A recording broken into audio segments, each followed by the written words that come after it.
حجاج بن یوسف کے خلاف بغاوت کی تھی عبد الرحمن اشعث نے. یہ رکھ دیں یہاں پہ, جزاک اللہ, پانی بھی لے آئیں ذرا. حجاج بن یوسف بڑا ظالم تھا نا, یہ واقعہ خوب سمجھیں اس کو, بہت اہم بات ہے. آج ملک میں انقلاب کی باتیں ہوتی ہیں, سسٹم کو تبدیل کرو, نظام کو تبدیل کرو, باتیں کرنے پر گورنمنٹ کی طرف سے کوئی پابندی نہیں, باتیں سب بڑی اچھی کر رہے ہیں. آج کچھ اسکالرز ایسے آ رہے ہیں, وہ مولویوں پہ طرز کرتے ہیں, کہتے ہیں یہ نظام کی تبدیلی کی بات نہیں کرتے, بس یہ ممبروں پہ بیٹھے ہوئے ہیں, اپنے بیانات میں, خانقاہوں میں, تبلیغ میں لگے ہوئے, نظام کی تبدیلی کی بات نہیں کرتے. تو دیکھو, نظام کی تبدیلی کی بات علماء کرتے ہیں, لیکن وہ تبدیلی کی بات کرتے ہیں جو سوٹیبل ہو, جو ایکسیپٹیبل ہو. بے شک اس کے دیر پہ اثرات نکلیں. جامعۃ الرشید نے سسٹم تبدیل کرنے کے لیے پورا ایک ویژن بنایا ہے کہ ہم طلبہ کو CSS کروائیں, ہم جو ہے ایسے اسکول کھولیں, اسلامک اسکولوں کا جال بچھا دیں, بیوروکریٹس ہمارے ہوں. یہ لانگ ٹرم پالیسیاں ہوتی ہیں. تو یہ کر رہے ہیں علماء, بہت پہلے سے کر رہے ہیں. لیکن ایک طریقہ ہے آپ نظام کو پلٹ دیں مسلح بغاوت سے, اس کی علماء اجازت نہیں دیتے. یہ پہلے بہت تاریخیں آپ اٹھا کے دیکھیں. تو ایک واقعہ میں سناتا ہوں. حجاج ابن یوسف نے ایک لشکر تیار کیا تھا, شام بھیجا اس نے. دیکھو, تاریخ سمجھنے کے لیے نا میپ کا سمجھنا بہت ضروری ہے, کہ آپ کو پتا ہونا چاہیے کون سا ملک دنیا میں کس طرف ہے. تو ایک بہت بڑا لشکر تیار کیا. اتنا بڑا لشکر اس سے پہلے تیار نہیں ہوا تھا. عبد الرحمن اشعث تھے, بہت بڑے زبردست کمانڈر تھے, ان کو بھیجا لڑنے کے لیے. یہ لشکر جہاں جاتا فتوحات ہی فتوحات. تو اس وقت شام کے قریب یہ فوجیں داخل ہو چکی تھیں. آگے عیسائی بادشاہ تھا, اس کی بہت مضبوط ریاست تھی, لیکن وہ کانپنے لگا کہ اب میری خیر نہیں ہے. عبد الرحمن اشعث کی فوج جو تھی نا, یہ تھک ہار کے بیٹھ گئی کہ بھائی اب ہم تھوڑا آرام کرتے ہیں, کیونکہ کئی علاقے ہم نے فتح کر لیے ہیں. ظاہر ہے یہ بھی انسان ہے نا, تو ہم فوراً اس قابل نہیں ہے کہ ہم آگے, ایک بڑی عیسائیوں کی اسٹیٹ ہے, یورپ شروع ہونے والا تھا آگے, ہم اس پہ حملہ کریں.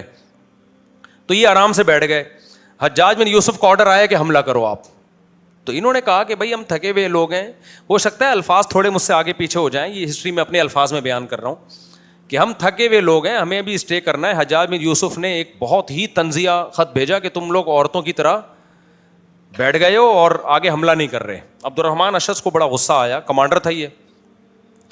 اس وقت بڑے بڑے تابعی تھے عبد الرحمن اشعث کی فوج میں, صحابہ بھی تھے, بڑے بڑے تابعی بھی تھے, قوم کے بڑے بڑے محدثین قراء. ظاہر ہے تابعین کا سنہری دور ہے, حضرت ابو ہریرہ زندہ, انس ابن مالک زندہ, یہ بڑے بڑے صحابہ موجود تھے.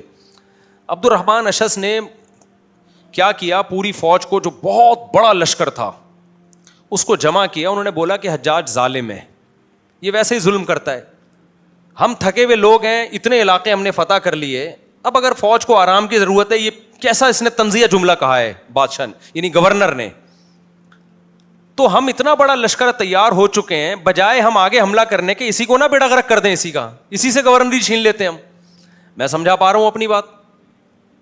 بجائے ہم آگے جانے کے, ہمارے پاس اتنا پاور جمع ہو چکی ہے کہ ہم الٹا حجاج کے خلاف بغاوت کر دیتے ہیں. تو اس وقت کے بڑے بڑے مفتی, محدثین, امام شعبی بھی جن میں تھے, انہوں نے فتویٰ دیا کہ بغاوت جائز ہے, کیونکہ ہم پاورفل ہیں, اور وہی نظام تبدیلی کی باتیں نہیں جو آج کل ہوتی. جبکہ احادیث کیا کہہ رہی ہیں, اسمعوا واطیعوا, اسمعوا واطیعوا. مسلم کی حدیث ہے, صحابی نے کہا یا رسول اللہ اگر بادشاہ ظلم کرے, آپ نے فرمایا وَإِن ضَرَبُوا ظَهْرَكَ, تمہاری پشت پہ کوڑے بھی مار رہا ہو تو بھی صبر کرنا ہے.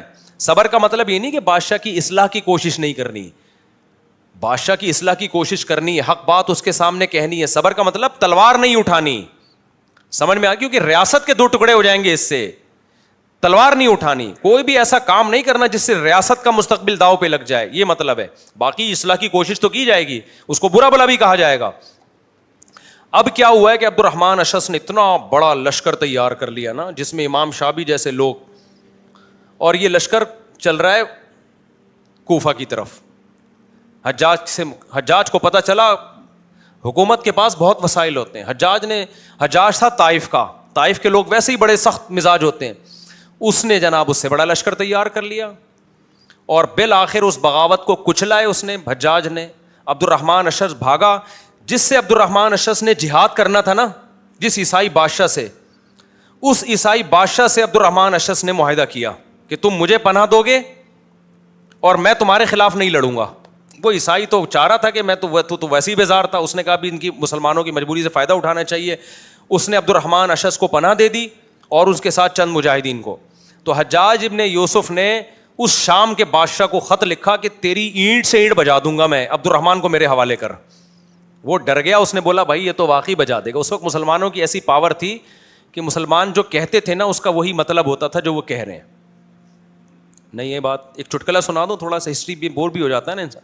ایک آدمی کسی کے گھر گیا, کسی نے ایک بندے کو بولا کہ ہمارے گھر آنا, کبھی ہمارے گھر کی بھی دال روٹی کھا لینا. بڑا سیٹھ آدمی تھا یہ, اس نے کہا کہ ہمارے گھر کی کبھی دال روٹی کھا لینا. لوگ کہتے ہیں نا مراد تو یہی ہوتا ہے جب آؤ گے تو مرغے کھلائیں گے, بکرے کھلائیں گے. اس غریب نے سوچا سیٹھ آدمی ہے, دال روٹی کا کہہ رہا ہے, لیکن وہ تو تواضع میں سب اپنے گھر کو دال روٹی کہتے ہیں, تو کھلائے گا تو مرغے بکرے نا. تو میزبان نے کتے سے کہا چپ ہو جا ورنہ میں تیری ٹانگیں توڑ دوں گا. تو مہمان کہتا ہے چپ ہو جا, ٹانگیں ہی توڑے گا. یہ جو کہتا ہے اس کا وہی مطلب ہوتا ہے, مجازی مطلب نہیں ہوتا. تو چپ ہو جا, جیسے اس نے دال کھلائی ہے نا, ٹانگیں ہی توڑے گا. تو پہلے زمانے میں مسلمان خلفاء, مسلمان بادشاہ, چاہے وہ ظالم ہی کیوں نہ ہو, پاور تو اسلام کی تھی نا.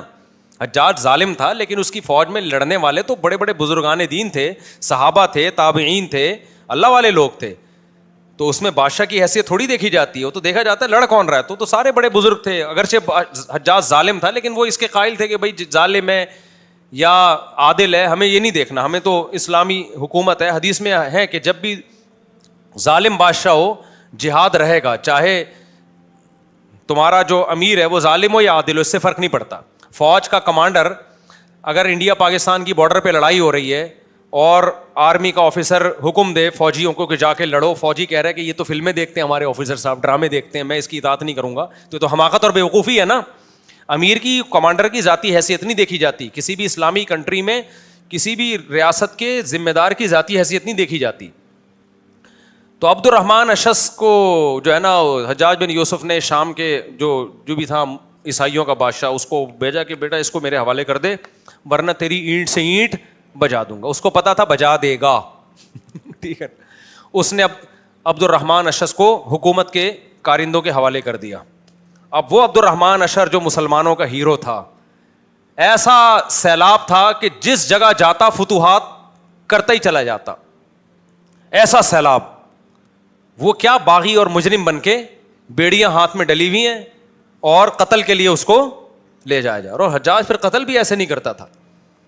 تو وہ راستے میں کیا ہوا کہ سرائے ہوتے تھے پہلے نا مسافروں کے, تو راستے میں کہیں سرائے میں پڑاؤ ڈالا, تو عبد الرحمن اشس نے کیا کیا, بلندی سے وہ جو اس کے ساتھ جو زنجیریں لے کے آئے ہوئے تھے نا ان کو بھی گرا دیا, خود بھی گر کے خودکشی کر لی, مر گیا. اس کو تھا کہ آگے جا کے بہت ذلت ہوگی. اور امام شافعی فرماتے ہیں ایک ایک رات ہم پہ قہر بن کے گزرتی تھی, کیونکہ اتنے صحابہ پھر حجاج نے شہید کیے, اتنے تابعین شہید کیے, اتنے لوگوں کو شہید کیا, جو اس جنگ میں ذرا سا شبہ بھی تھا نا اس کی بھی گردن اڑا دی.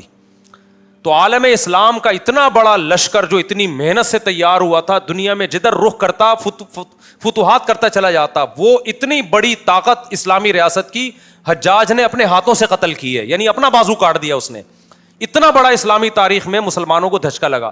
تو ابن تیمیہ رحمۃ اللہ علیہ کے یہ تاریخی الفاظ ہیں کہ اگر اسلام میں بغاوت کے کوئی اچھے نتائج نکلے ہوتے تو سب سے بدترین بادشاہ کے خلاف سب سے بہترین لوگوں نے بغاوت کی تھی حجاج کے دور میں. حجاج بدترین امیر تھا ظلم اور بربریت میں, اور اس کے خلاف بغاوت کرنے والے اس روئے زمین کے سب سے بہترین صحابہ تابعین تھے.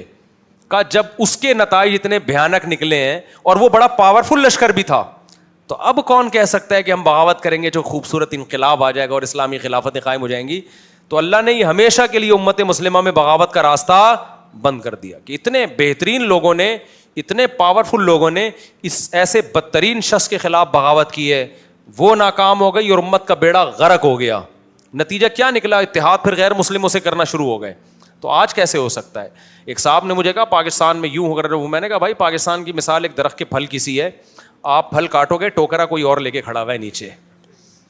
ہاں, آپ نے ملک میں ایسی ماحول بنا دیا کہ سب جو ہے وہ ریاست کے اگینسٹ ہو گئے, تو یہ ملک آپ کے ہاتھ میں آنے والا نہیں ہے. یہ امریکہ کی گود میں جائے گا, یا انڈیا کی گود میں جائے گا, یا کسی اور کنٹری کی گود میں جائے گا. ہمارے پاس دھیلا بھی نہیں آئے گا. لیبیا کا حال دیکھو نا, لیبیا کی عوام کو امریکہ نے مجبور کیا کہ تمہارا جو صدر ہے وہ شرابی کا نہیں جی ہم تو کریں گے, اور نتیجہ کیا نکلا, ابھی لیبیا کے مسلمانوں کے ہاتھ میں 2 ٹکے کا کچھ بھی نہیں. اتنا پاورفل کنٹری تھا,